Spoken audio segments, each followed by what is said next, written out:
নমস্কার, আপনারা দেখছেন গ্রাউন্ড জিরো মিডিয়া। আর এখন যে খবরগুলোর উপর নজর রাখবো সেগুলো কিন্তু অত্যন্ত গুরুত্বপূর্ণ হতে চলেছে।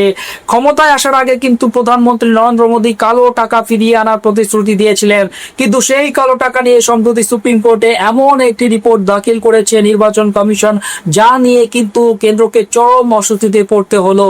আর এরই মধ্যে প্রধান নির্বাচন কমিশনার জ্ঞানেশ কুমারের ব্যক্তিগত তথ্য নিয়ে উঠে আসলো বিস্ফোরক দাবি। আর সবচেয়ে গুরুত্বপূর্ণ যে খবরটি সেটা হলো রাহুল গান্ধীকে নিয়ে যে প্ল্যানটা করেছিলেন মহারাষ্ট্রের মুখ্যমন্ত্রী দেবেন্দ্র ফডনবিস, তাতে কার্যত জল ঢেলে দিল শিবসেনা, এমনটাই কিন্তু দাবি করছে বিরোধীরা। এই সমস্ত খবরগুলো আপনাদের একে একে জানাবো। প্রথমেই আসি নির্বাচন কমিশনের খবরে। যখন 2014 সালে দেশে লোকসভা নির্বাচন চলছিল, তখন গুজরাটের তৎকালীন মুখ্যমন্ত্রী এবং বর্তমান প্রধানমন্ত্রী নরেন্দ্র মোদী বারবার দেশবাসীর কাছে কিন্তু জোরালোভাবে দাবি করেছিলেন যে তাদের সরকার ক্ষমতায় এলে বিদেশে জমে থাকা সমস্ত কালো টাকা দেশে ফিরিয়ে আনা হবে। সেই বিপুল পরিমাণ কালো টাকা দেশের সাধারণ মানুষের মধ্যে সমানভাবে বন্টন করা হবে এবং প্রতিটি নাগরিকের ব্যাংক অ্যাকাউন্টে 15 লক্ষ টাকা করে আসতে পারে বলেও কিন্তু প্রতিশ্রুতি দেওয়া হয়েছিল। কিন্তু বর্তমানে 2026 সাল চলছে এবং নরেন্দ্র মোদী দীর্ঘ 12 বছর ধরে দেশের প্রধানমন্ত্রীর পদে আসীন হয়ে রয়েছেন। তা সত্ত্বেও বিদেশে জমা কালো টাকা কমার কোনো লক্ষণ তো নেই। আর এর চেয়েও বড় এক চাঞ্চল্যকর ও বিস্ফোরক তথ্য এবার খোদ দেশের নির্বাচন কমিশনের তরফ থেকে কিন্তু প্রকাশ্যে আনা হয়েছে।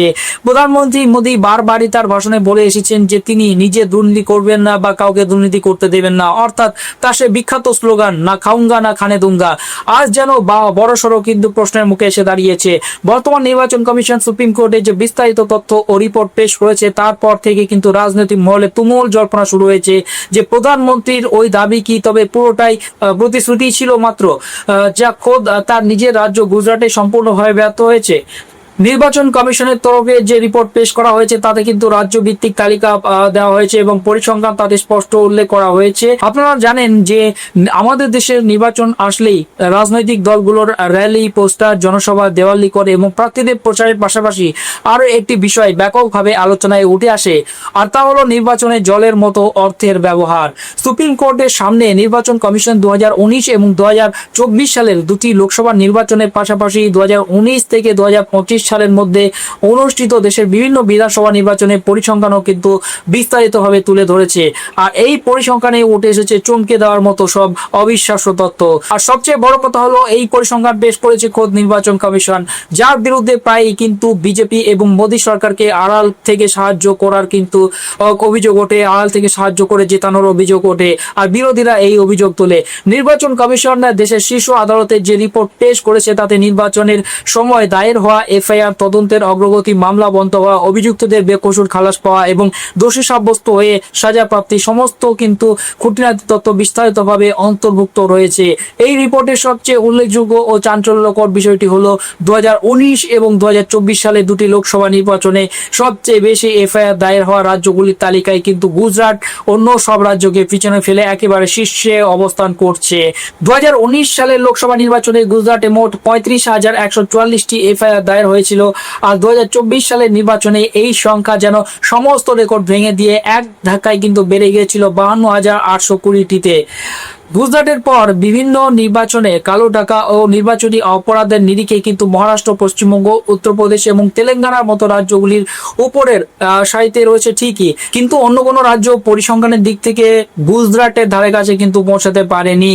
যদিও এটা ঠিক যে এফআইআর সংখ্যাকে সরাসরি কালো টাকা খরচের নিখুঁত পরিমাণ হিসেবে পরিমাপ করা যায় না, কারণ এটি এফআইআর বিভিন্ন ধরনের ছোট বড় নির্বাচনী অপরাধের সঙ্গে যুক্ত থাকতে পারে। তবুও এই বিপুল পরিসংখ্যানগুলো একটি সুস্পষ্ট ইঙ্গিত দেয় যে দেশের কোন রাজ্যগুলোতে এবং কোন নির্বাচনে নির্বাচনী বিধিভঙ্গ এবং অনিয়মের সঙ্গে জড়িত মামলাগুলো সবচেয়ে বেশি সংখ্যায় সংঘটিত হয়েছে। 2024 সালে লোকসভা নির্বাচনের দিকে তাকালে দেখা যায় যে সারা দেশে 3,87,400টি এফআইআর দায়ের হয়েছিল। এর মধ্যে 16,644টি মামলায় দোষীদের সাজা ঘোষণা হয়েছে।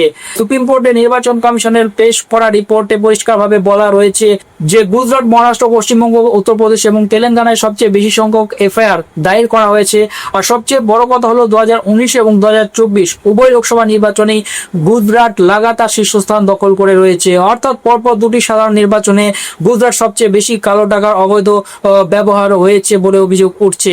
নির্বাচন কমিশনের দেওয়া তথ্য অনুযায়ী যে 2019 সালের লোকসভা নির্বাচনে গুজরাট 35,144টি এফআইআর নিয়ে শীর্ষ থাকার পর উত্তরপ্রদেশ 19,209টি, মহারাষ্ট্রে 18,928টি এফআইআর দায়ের হয়েছিল। এছাড়া অন্যান্য রাজ্যে উল্লেখযোগ্য সংখ্যা ছিল। 2024 সালের লোকসভা নির্বাচনে কিন্তু এই ছবিটা খুব একটা বদলায়নি। গুজরাটে 52,820টি এফআইআর কিন্তু দায়ের হয়েছে, যা 2019 সালের তুলনায় অনেকটা বেড়ে গিয়েছিল। এরপর মহারাষ্ট্রে 29,545টি। নির্বাচন কমিশনের রিপোর্টে এও জানানো হয়েছে যে 2024 সালে লোকসভা নির্বাচন সংক্রান্ত ওই 3,87,430টি মামলার মধ্যে 16,644টিতে দোষ প্রমাণিত হয়েছে। এদিকে নির্বাচনে কালো টাকার এই লাগামহীন ব্যবহার নিয়ে দেশের সুপ্রিম কোর্ট অত্যন্ত কঠোর অবস্থান গ্রহণ করেছে। সুপ্রিম কোর্ট নির্বাচনে কালো টাকার এই ব্যাপক ব্যবহারকে দেশের গণতন্ত্র এবং আইনের শাসনের জন্য অত্যন্ত গুরুতর এবং ভয়ঙ্কর হুমকি হিসেবে আখ্যায়িত করেছে। শীর্ষ আদালতে এই সংক্রান্ত মামলা শুনানি চলাকালীন বিচারপতি সঞ্জয় করল এবং বিচারপতি এন.কে. সিং এর বেঞ্চ স্পষ্টভাবে জানিয়েছে যে নির্বাচনী প্রক্রিয়ায় অবৈধভাবে উপার্জিত অর্থ ভোটারদের স্বাধীন পছন্দকে মারাত্মকভাবে কিন্তু প্রভাবিত করতে পারে।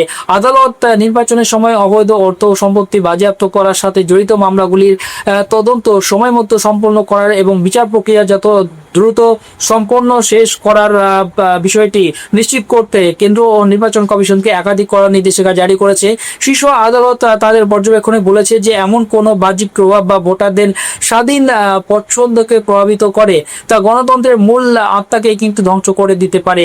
এর মধ্যে যদি অন্যায়ভাবে উপার্জিত বিপুল পরিমাণ অর্থ জড়িত থাকে তবে ভোটারদের পছন্দ আর কোনোভাবেই স্বাধীন থাকতে পারে না। সেই অর্থ অন্য কোনো সুবিধা বা কখনো বাস্তব আবার কখনো বিভ্রান্তিকর মিথ্যা প্রতিশ্রুতি দ্বারা সরাসরি প্রভাবিত হতে পারে। শুনানির সময় সুপ্রিম কোর্ট নির্বাচনের সময় বাজেয়াপ্ত করা নগদ অর্থ সম্পত্তি প্রক্রিয়ায় প্রশাসনের জবাবদিহি নিশ্চিত করতে গিয়ে নির্দেশ দিয়েছে যে বাজেয়াপ্ত করার বিস্তারিত তথ্য ও তার লিখিত কারণ 24 ঘন্টার মধ্যে জমা দিতে হবে।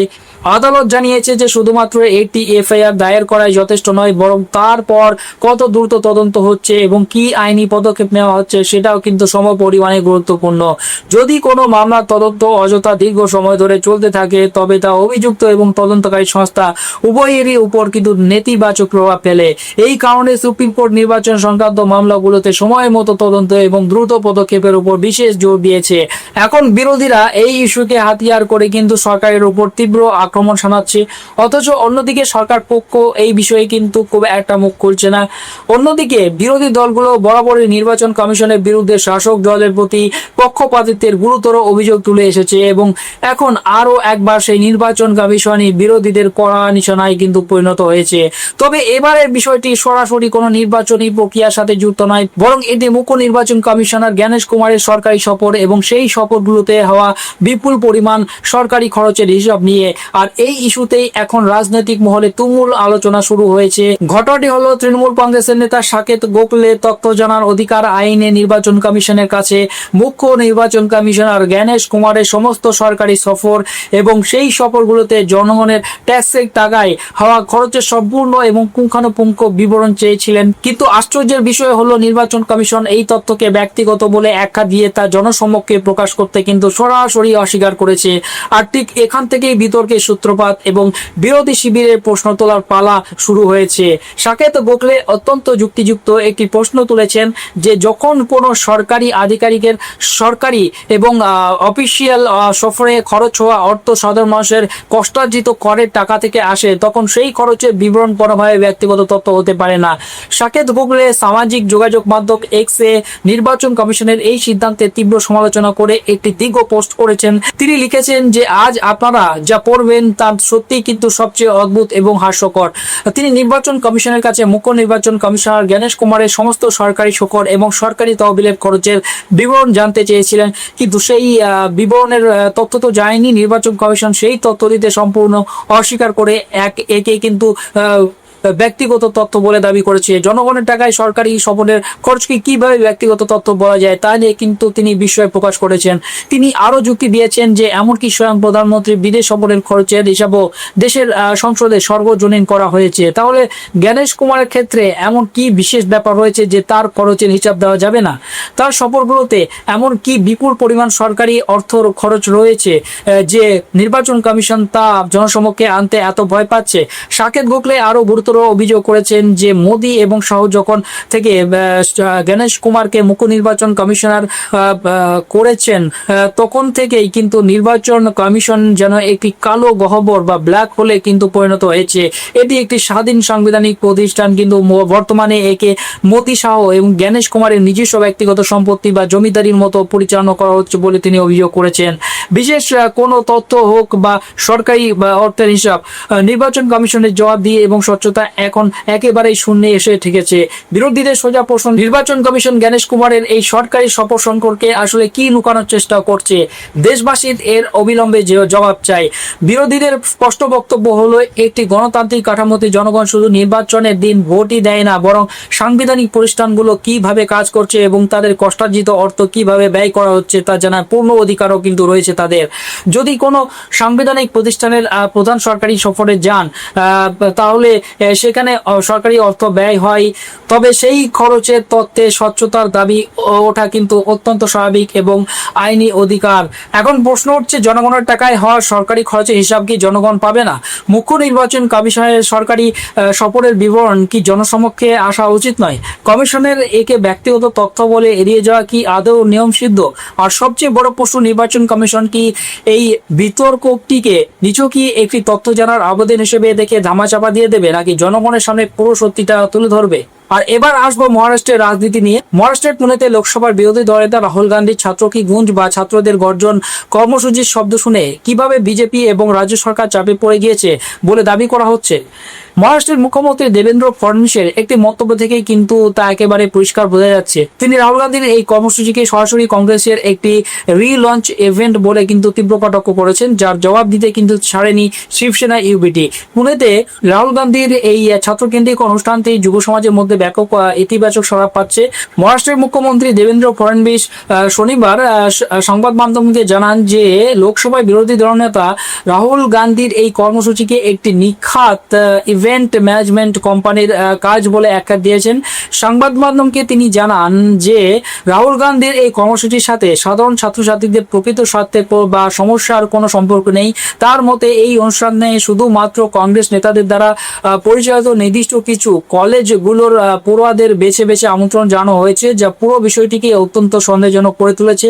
ফডনবিস আরো মারাত্মক একটি অভিযোগ এনে বলেছেন, এই কর্মসূচিতে 25,000 বা ক্ষেত্র বিশেষে 300 টাকা দিয়ে সোশ্যাল মিডিয়া ইনফ্লুয়েন্সারদের ভাড়া করে আনা হয়েছে, যাদের একমাত্র কাজ হলো ছাত্রদের মধ্যে গিয়ে এই কর্মসূচির একটি ইতিবাচক ভাবমূর্তি তৈরি করা এবং নেতিবাচক দিকগুলি লুকিয়ে রাখা। তিনি দাবি করেছেন সোশ্যাল মিডিয়ায় নাকি এমন অনেক মেসেজ ভাইরাল হয়েছে এখানে বাসের ব্যবস্থা করা এবং নির্দিষ্ট সময়ের জন্য টাকার বিনিময়ে ভিড় জমানোর কথা স্পষ্টভাবে বলা হয়েছে। আগের দিন পুনের একটি কলেজ ক্যাম্পাসে কংগ্রেস কর্মীদের দ্বারা কথিত হট্টগোল এবং ছাত্রদের মারধরের ঘটনাকে তিনি এই ইভেন্টের প্রচারের জন্য তৈরি করা একটি পরিকল্পিত ষড়যন্ত্র এবং সাজানো বিতর্ক বলে মন্তব্য করেছেন। তিনি পরিষ্কার ভাষায় জানিয়েছেন যে এটি কোনো ছাত্রদের গর্জন নয়, এটি নিছকই রাহুল গান্ধীকে নতুন করে মানুষের সামনে তুলে ধরার একটি রিলঞ্চ ইভেন্ট মাত্র।